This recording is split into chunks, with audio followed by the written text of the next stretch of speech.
Best of Jane we Elliott. white people, this is a new reality for us. You need to realize that white people do not live in the same reality that people of color do. We think that because we have all these freedoms, everybody else has them too. That isn't the way it is, people. We are living in a society in which white people, how many of you people of color can leave when you get tired of racist behaviors directed toward you? How many of you can leave? Why not? There is no place to go in this country where there isn't racism. How many of you women, when you get tired of sexist behaviors directed toward you, can leave? None of you, because what do you mean by melting pot? That we put everybody together and mix them all up and they all come out the same so that white folks feel comfortable with them, so that blue-eyed folks feel comfortable with them? We don't need a melting pot in this country, folks. We need a salad bowl. In a salad bowl, you put in the different things. You want the vegetables, the tomatoes, the lettuce, the cucumbers, the onions, the green peppers, to maintain their identity. You appreciate differences. A melting pot does not appreciate differences, and this country ought to be about appreciating differences. That female wants us to be the same. You need to be aware, folks. You need to be aware that it was blue-eyed people in Germany. It was blue-eyed people in Germany who oversaw the killing of 10 million human beings. And one of the ways you went into the gas chamber in Germany was eye color. If you had brown eyes and a good German name, they threw you into the gas chamber because they said you might be trying to pass. You were a Jewish person trying to pass. I didn't invent this. Adolf Hitler did.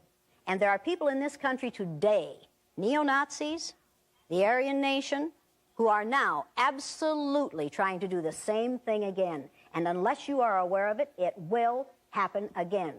We have 59,000 excess deaths among the black population of this country per year now. Now, if we had that great a number of excess deaths among the white population, we would do something about it.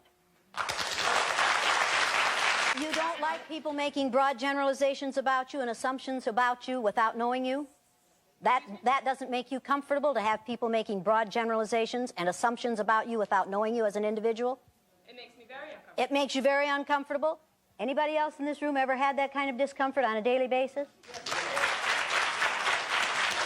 Have you been uncomfortable about their discomfort for the last 30 years of your life? Oh, sure. That's the majority of white people in this country say, I'm uncomfortable about this, but they better not move into my neighborhood. You need to talk about that taking off the collar.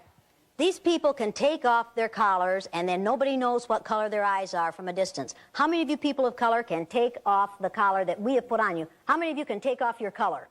No. How many of you would like to in a society that says that it's wrong to be that color? Yeah, now people, these folks could take off their collar and make a statement. But if a black male refused to follow your orders or your husband's orders or your father's orders on the street, you would not see that, as a matter of principle, you would not see that as being highly principled. You would see him as being an uppity nigger. You'd do it, you'd say it, and that's the way you'd treat him. You wouldn't even want him to go through your neighborhood at a certain time of night because of the color of his skin. I know what this is like, and... Okay.